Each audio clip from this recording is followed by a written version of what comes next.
Good afternoon दोस्तों, मैं Sunil Kumar Sunil classes में आपका बहुत बहुत स्वागत करता हूं। जैसा कि हम जीव विज्ञान पढ़ रहे थे और जीव विज्ञान में हमने पिछली अपनी क्लास में कोशिकाओं के बारे में अध्ययन किया था कि कोशिका क्या होती है, कोशिका कितने प्रकार की होती है, कोशिकाओं के कोशिकांग क्या होते हैं, उनका कार्य क्या होता है, इसके बारे में हम अध्ययन कर चुके हैं। हमने आपको कोशिका पढ़ाने के पहले ये बताया था कि कोशिकाएं ही जीवन की आधारभूत इकाई हैं और कोशिकाओं के मिलने से ही ऊतक बनता है, ऊतकों के मिलने से अंग बनता है, अंग के मिलने से अंगतंत्र बनता है और जब सब अंगतंत्र आपस में संयुक्त होते हैं तो उसी को हम जीव कहते हैं। तो जैसा कि हमने आपको कोशिका के बारे में पढ़ा दिया है, अब हम आगे पढ़ते हैं ऊतक, टिश्यू। ऊतक क्या होता है? हमने बच्चों बताया था कि जब कोशिकाओं का समूह कोशिकाओं का समूह जब आपस में संयुक्त होते हैं तो उससे ऊतक का निर्माण होता है। तो ऊतक के बारे में पढ़ते हैं। ऊतक की परिभाषा होती है कि समान रचना एवं उत्पत्ति, सुनिए, समान रचना एवं उत्पत्ति वाली कोशिकाओं का समूह जिनके द्वारा विशिष्ट कार्य संपन्न कराए जाते हैं उसे ही हम ऊतक कहते हैं। इसको अंग्रेजी में हम टिश्यू कहते हैं। एक बार फिर से समझ लीजिए कि समान रचना एवं उत्पत्ति वाले कोशिकाओं का समूह जिसके द्वारा विशिष्ट कार्य कराए जाते हैं, ऐसे को हम ऊतक कहते हैं। ऊतक पौधों में भी पाया जाता है और जंतुओं में पाया जाता है। आज हम पादप ऊतक के बारे में पढ़ेंगे, क्योंकि अगर हम दोनों ऊतकों के बारे में आप पढ़ेंगे तो क्लास हमारी बहुत लंबी हो जाएगी। तो मैं नहीं चाहता हूँ कि लंबी क्लास होने से आप बोरियत महसूस होता है, क्योंकि आप समझ नहीं पाते हैं पूरा, इसलिए मैं 2 खंडों में पढ़ाऊँगा। आज मैं आपको जो प्लांट टिश्यू अर्थात पादप ऊतक के बारे में बताऊँगा। अगले दिन या अगली क्लास में मैं आपको जंतु ऊतक के बारे में बताऊँगा। साथियों, यदि आप मेरे चैनल पर नए हों तो आप हमारे चैनल को सब्सक्राइब करिए और बेल आइकन को दबाना मत भूलिए, ताकि ज़्यादा से ज़्यादा हम मोटिवेट हों और जो हम वीडियो अपलोड करें आपको उसका तुरंत नोटिफिकेशन मिल जाए। तो आगे हम चलते हैं। तो पादप ऊतक के में इसको हम 2 भागों में बांटते हैं। एक होता है विभज्योतक ऊतक, जिसे हम कहते हैं अंग्रेजी में मेरिस्टेम टिश्यूज। क्या कहते हैं? Meristem tissues. दूसरा होता है अस्थायी ऊतक, जिसे हम कहते हैं परमानेंट टिश्यूज। तो अब इसके बाद हम इसकी परिभाषा पढ़ते हैं। विभज्योतक ऊतक ऐसा ऊतक होता है जिसकी ऐसे ऊतक में विभाजन, मतलब कोशिकाओं का विभाजन हमेशा होता रहता है। कहने का मतलब विभज्योतक जो ऊतक होता है इसमें कोशिकाओं का विभाजन हमेशा हमेशा होता रहता है। तो इसे ही हम विभज्योतक ऊतक कहते हैं। और विभज्योतक ऊतक में कोशिकाओं में विभाजन होने के कारण ही पौधों की लंबाई वृद्धि होती है, उनकी शाखाएं निकलती हैं, पेड़ों में मोटाई होती है। तो इसको हम 3 भागों में बांटते हैं। पहला है शीर्षस्थ, जिसे कहते हैं एपिकल टिश्यूज। दूसरा है पार्श्वीय ऊतक, जिसे हम कहते हैं लैटरल टिश्यूज। तीसरा आपका अंतर्बेसीय इंटरकैलरी टिश्यूज। अब हम समझते हैं शीर्ष ऊतक होता क्या है। मैं एक चित्र बनाता हूँ। ये आपकी मिट्टी है,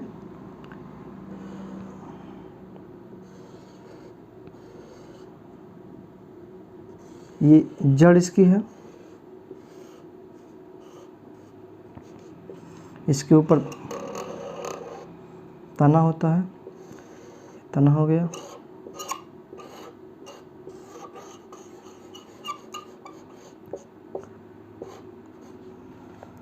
अब हम समझते हैं कि ऊतक, ये समझते हैं कि शीर्ष ऊतक होता क्या है। देखिए बच्चों, ये जो जड़ का निचला भाग है जिसे हम मूल गोप कहते हैं, सबसे नीचा जो पृथ्वी के नीचे सबसे होता है, यहाँ पर यही शीर्ष ऊतक पाया जाता है।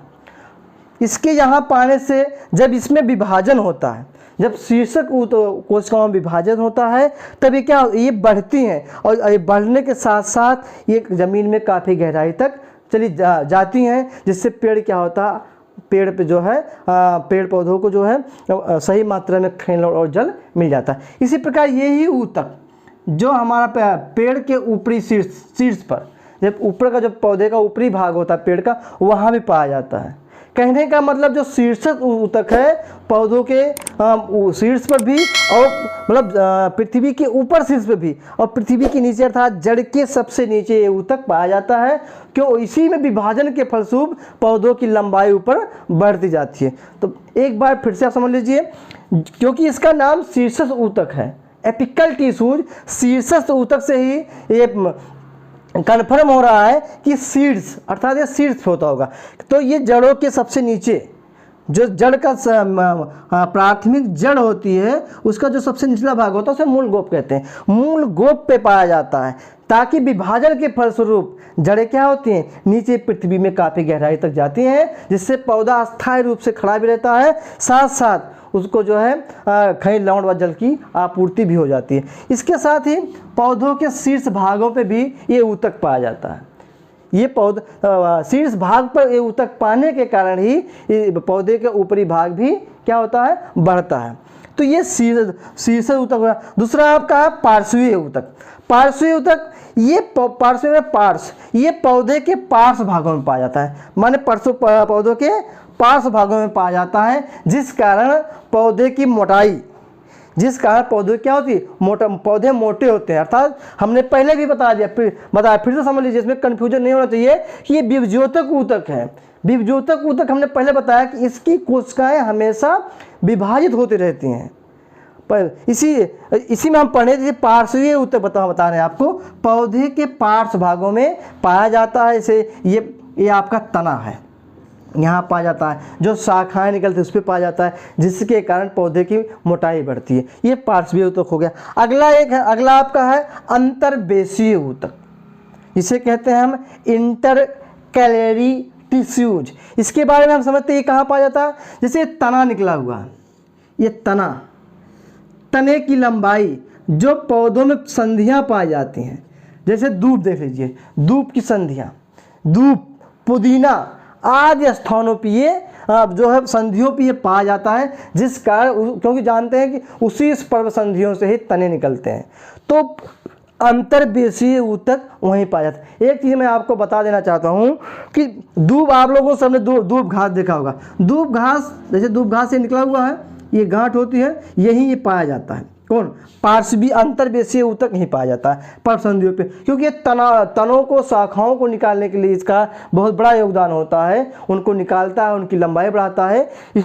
आप लोग जानते होंगे ये जो दूब घास होती है, जब ये यहाँ से जानवर इसको खा लेते हैं तो यहीं से फिर नई दूबें निकलती हैं, यहीं से फिर नई शाखाएं तय निकलती हैं। तो अंतर्वेशीय यहाँ ही पाया जाता है। एक सबसे अच्छा हम आपको उदाहरण बताते हैं। आप लोगों ने चना देखा होगा, जब चने की खेती की जाती है तो चने को बोया जाता है। जब चना छोटा छोटा होता है, तो चना छोटा छोटा होता है इसे, तब यहाँ से किसान क्या करता है, इसको यहाँ से खुटवा देता है, मतलब इसको वहाँ तोड़वा देता है। यहाँ से तोड़ने से ये हो जाता है कि यहाँ से, क्योंकि यहाँ पे ही अंतर्वेशीय जो है ऊतक पाया जाता है, जिससे यहाँ से अनेकों प्रकार की शाखाएं निकलती हैं और चने में अत्यधिक फल लगता है। ये हुआ। अब हम आपको बताएंगे अस्थायी ऊतक।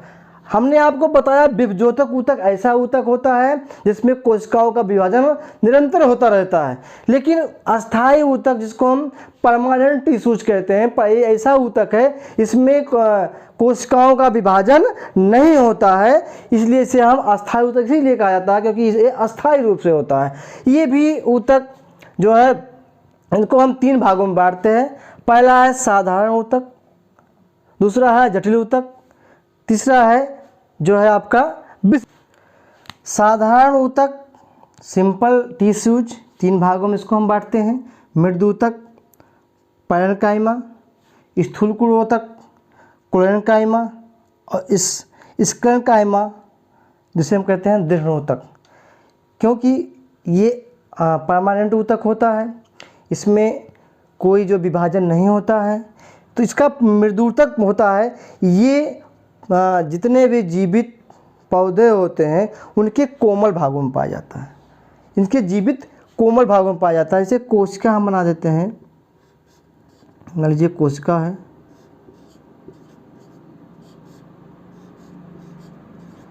ये जो है मृद ऊतक इनके कोमल भागों में पाया जाता है। और इनके बीच में कुछ इसकी कोशिकाओं के बीच में भी जो है कुछ मतलब कुछ जगह भी होता है, कुछ खाली स्थान भी होता है जिसमें वायु भरी होती है। आप लोगों ने जलकुंभी को देखा होगा, सिंगाड़ा को देखा होगा, उसकी पत्ती के नीचे का जो भाग होता है, पत्ती होती है, उसके नीचे का जो भाग ऐसे होता है वो ऐसे फूला हुआ होता है। यही है, ये इसी कारण फूला होता है जिस कारण वो जो है तालाब में या पानी में तैरने में मदद करता है। तो मृद ऊतक पौधे के कोमल भागों में पाया जाता है, जैसे मटर आपका हो गया। जितने कोमल पौधे के भाग होते हैं वहाँ मृद ऊतक पाया जाता है। और मृद ऊतक का मुख्य कार्य क्या होता है? प्रोटीन व फैट का जो है संग्रहण करना व उनका संचय करना। कहने का मतलब फिर समझ लीजिए कि मृद ऊतक का मुख्य काम क्या है? प्रोटीन व फैट का संचय करना व उनका संग्रहण करना होता है। और ये पौधे के कोमल भागों में पाया जाता है तथा जलीय पौधों के में पाया जाता है, जिससे जलीय पौधे जो है इसी कारण जो है इसी ऊतक की सहायता से क्या होते हैं? तैरते रहते हैं। दूसरा है स्थूल कोण ऊतक, जिसे हम कहते हैं क्लेरेन्काइमा टिश्यूज। ये पौधे की तन्यता को बढ़ाता है। जैसे जो पौधे तन्य होते हैं, आंधी आती है, तूफान आती है, झुक तो जाते हैं लेकिन वो टूटते नहीं हैं। वो इसी कारण जो है स्थूल कोण ऊतक काम वही करता है कि पौधों को ज़मीन से ऊपर जो पौधे का भाग तना होता है उसको उसमें तन्यता दे देते हैं, ताकि पौधे हवा आदि को सहें लेकिन वो जल्दी से टूटे ना। तो ये स्थूल कोण ऊतक वहाँ पाया जाता है। अगला होता है दृढ़ ऊतक। ये ऊतक कठोर बीजावरण पे पाया जाता है। जैसे आप देखे होंगे नारियल का जो बीज चोल होता है, ऊपर का जो कठोर भाग होता है वहाँ पाया जाता है।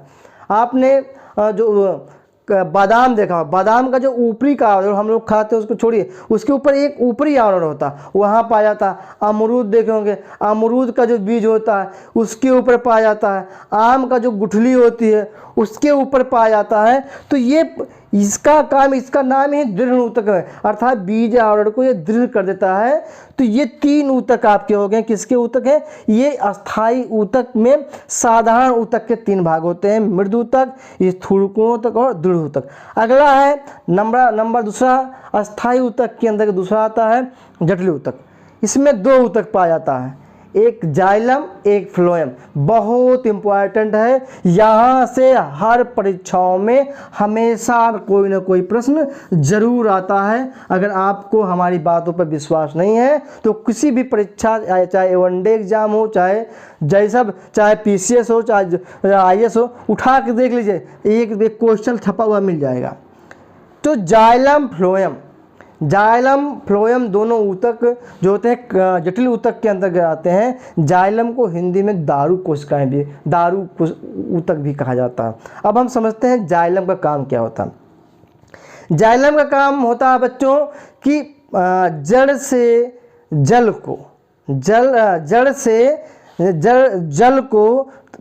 जो है पौधे के विभिन्न भागों में पहुंचाना होता है। एक बार फिर समझ लीजिए, जाइलम पौधे के जड़ से जल तथा खनिज लवण को पौधे के विभिन्न भागों में पहुंचाता है। क्वेश्चन क्या आता है? समझ लीजिए, क्वेश्चन आता है कि जाइलम का कार्य क्या है? जल का संवहन, भोज्य पदार्थों का संवहन, जो है पौधों को मतलब सीधा रखने में, या इनमें से कोई नहीं। आपका उत्तर होना चाहिए जाइलम का काम होता है जल का संवहन करना। फिर समझ लीजिए, ये बहुत ही इम्पोर्टेंट है। ये क्वेश्चन हमेशा पेपरों में आता है, चाहे किसी परीक्षा देने जाइए पेपर में छपा रहता है। तो जाइलम का कार्य होता है पौधों की जड़ों से जल को पौधे के विभिन्न भागों में पहुंचाना। याद करने का तरीका है, जा से जाइलम होता है, जा से जल होता है, जा से जड़ होता है। तो जड़ से जल को पौधे के विभिन्न भागों में पहुंचाने का काम जाइलम करता है। अब फ्लोएम होता है दूसरा जटिल ऊतक के अंतर्गत आता है फ्लोएम। फ्लोएम क्या होता है? फ्लोएम का काम होता है कि जो पौधे की पत्तियों में जो भोजन बनता है उस भोज्य पदार्थ को फ्लोएम पौधे के विभिन्न भागों में पहुंचाता है। अब इसको कैसे याद करेंगे? फा से फ्लोएम, फा से फल। फल माने जो बना हुआ भोजन, जो पत्तियों में बना हुआ भोजन होता है, फ्लोएम उसको पौधे के विभिन्न भागों में पहुंचाता है, जो पौधे उपयोग करते हैं तथा उसको संचित करते हैं। तो ये हो गया जाइलम, फ्लोएम। इसके बाद आता है एक विशिष्ट ऊतक। विशिष्ट ऊतक आप लोगों ने देखा कि पौधों में तेल, रेजिन, ये दो पौधे के उत्सर्जी पदार्थ होते हैं, वो इसी के उत्पाद होते हैं, वो विशिष्ट ऊतक के ही द्वारा ये बनते हैं। चाहे तेल हुआ, चाहे रेजिन हुआ, चाहे मतलब तेल कह सकते हैं हम, तेल ग्रंथियाँ, जो इसी के द्वारा जो है तेल ग्रंथियाँ बनती हैं। अब रेजिन हो गया। एक चीज़ समझने वाली बात ये सबसे इम्पोर्टेंट, ये भी क्वेश्चन पूछता है, अगर एग्जामिनर डीप में जाएगा इस अस्थायी उसका नाम विशिष्ट ऊतक से, तो ये पूछेगा कि पौधे की जो पत्तियां, जो जलीय पौधे की जो पत्तियां होती हैं, जो जल के अंदर होती हैं, वो सड़ती क्यों नहीं? तो जब जान लीजिए कि उसमें जलरंध्रियाँ पाई जाती है। जलरंध्रीय ऊतक विशिष्ट ऊतक के अंतर्गत के भाग होता है, जलरंध्रीय वो पाई जाती हैं, जिसके कारण उसमें मोम का जो है परत आ जाती है। किस पे? पत्तियों के और तनों के ऊपर मोम की परत इसी कारण आती है, जिस कारण वो पानी को पत्तियों पर लगने नहीं देते हैं और पत्तियां सड़ने से बच जाती है। तो ये अगर बहुत डीप में जाके पूछता है कि कौन सा ऊतक पौधे की पत्तियों को सड़ने से बचाता है, तो उसका उत्तर हो जाएगा जलरंध्रीय। तो ये हमने आपको पादप ऊतक के बारे में बताया कि ऊतक क्या होता है। एक बार हम इसको समअप करते हैं। ऊतक हमने बताया कि समान रचना एवं उत्पत्ति वाली कोशिकाओं का समूह जिनके द्वारा विशिष्ट कार्य संपन्न होते हैं, उसे हम ऊतक कहते हैं। ऊतक पादप ऊतक और जंतु ऊतक दो प्रकार के होते हैं। पादप ऊतक को हमने बताया विभज्योतक ऊतक और अस्थायी ऊतक। हमने ये बताया कि विभज्योतक ऊतक क्या होता है। विभज्योतक ऊतक में कोशिकाएं लगातार विभाजित होती रहती, जबकि अस्थायी ऊतक में कोशिकाएं विभाजित नहीं होती हैं। तो ये समाप्त था। फिर अस्थायी ऊतक को हमने बताया, अस्थायी ऊतक 3 प्रकार का होता है। हमने बताया जो है साधारण ऊतक का, और जो है जटिल ऊतक और विशिष्ट ऊतक। इसमें हमने बताया मृदु ऊतक, स्थूल ऊतक, दृढ़ ऊतक। हमने इसके बारे में आपको जानकारी दी। अब इस पाठ से प्रश्न क्या बनता है? पहला प्रश्न क्या बन गया कि आ गया कि मान लीजिए कि ऊतक का अध्ययन हम विज्ञान की किस शाखा में करते हैं? तो औतकी। उसका नाम क्या है? औतकी। फिर एक क्वेश्चन फिर बनता है कि पौधों में जल का संवहन किस ऊतक के द्वारा होता है? उसका उत्तर हो गया जाइलम। जलरंध्रीय ऊतक कहाँ पाया जाता है? तो आ गया जलीय पौधों की पत्तियों व तनों में। तो ये था आज की सामान्य जो है जानकारी हमने आपको पादप ऊतक के बारे में दी। अब अगले दिन हम आपको कल जंतु ऊतक के बारे में बताएंगे। जब जंतु ऊतक, पादप ऊतक आज खत्म हो गया, जब जंतु ऊतक कल खत्म होगा, तब हम आपको कोशिका व पादप एक साथ इस पूरे चैप्टर का हम आपको रिवीजन कराएंगे। साथ ही इसका क्वेश्चन आंसर करवाएंगे। और प्रश्न उत्तर ऐसा रहेगा, मतलब एग्जाम ओरिएंटेड, जो परीक्षा में या तो आया है या तो उसके आने की 100% संभावना है। ऐसे क्वेश्चनों को हम ले आकर के आपको जो है उसका रिवीजन करवाएं। इसी प्रकार हर विषय में जब एक चैप्टर समाप्त होगा, तो उस चैप्टर में बनने वाले सभी क्वेश्चन को हमारे अध्यापकों द्वारा हल करवाया जाएगा। साथ ही साथ आपको मैं ये भी बता देना चाहता हूँ, हम जो है आज आपको करंट अफेयर के डेली अपडेट देखना हो तो आप sunilclasses.com पे जाइए। वहाँ आपको प्रतिदिन का करंट अफेयर जो है मतलब आपको पढ़ने को मिल जाएगा। फिर साथियों एक चीज़ मैं आपको बता देना चाहता हूँ कि ये ऊतक पढ़ने से पहले आपको कोशिकाओं के बारे में जानना जरूरी होगा, क्योंकि जब तक आप कोशिका नहीं जानेंगे, कोशिका क्या है, कोशिका में अंतर क्या होता है, कोशिकांग क्या होते हैं, प्रत्येक कोशिकांग के कार्य क्या हैं, तब तक आपको ऊतक को समझने में कुछ दिक्कत होगी। इसलिए आप हमारे डिस्क्रिप्शन में जाइए, वहाँ पे आपको कोशिका कि कोशिका के क्लास का लिंक दिया है, आप उस लिंक पे क्लिक करके पीछे की वीडियो को देखिए, फिर आप कोशिका की उस तक की वीडियो को आप आकर के देखिए। एक चीज़ और साथियों, यदि आपको जो PDF उपलब्ध कराया जाएगा वो भी आपको हमारे टेलीग्राम चैनल पे ही उपलब्ध कराया जाएगा। उसके लिए भी डिस्क्रिप्शन में उसका लिंक दिया गया है, आप उस पर क्लिक करके हमारे चैनल को ज्वाइन कर सकते हैं, जहां से आपको जितने भी PDF उपलब्ध बनाए जाएंगे सब वहाँ आपको उपलब्ध कराया जाएगा। वो भी ये सब निःशुल्क रहेगा। तो आप हमारे चैनल को अधिक से अधिक सब्सक्राइब करिए, शेयर करिए, अगर वीडियो पसंद आए तो उसको लाइक करें। यदि कोई आपका डाउट हो तो आप कमेंट बॉक्स में जो है आप कमेंट करिए। यदि आपको और कोई परेशानी दिक्कत हो तो आप हमारे संस्था के नंबर पे कॉल कर सकते हैं, आपकी सभी समस्याओं का हल दिया जाएगा। आपको बहुत बहुत धन्यवाद।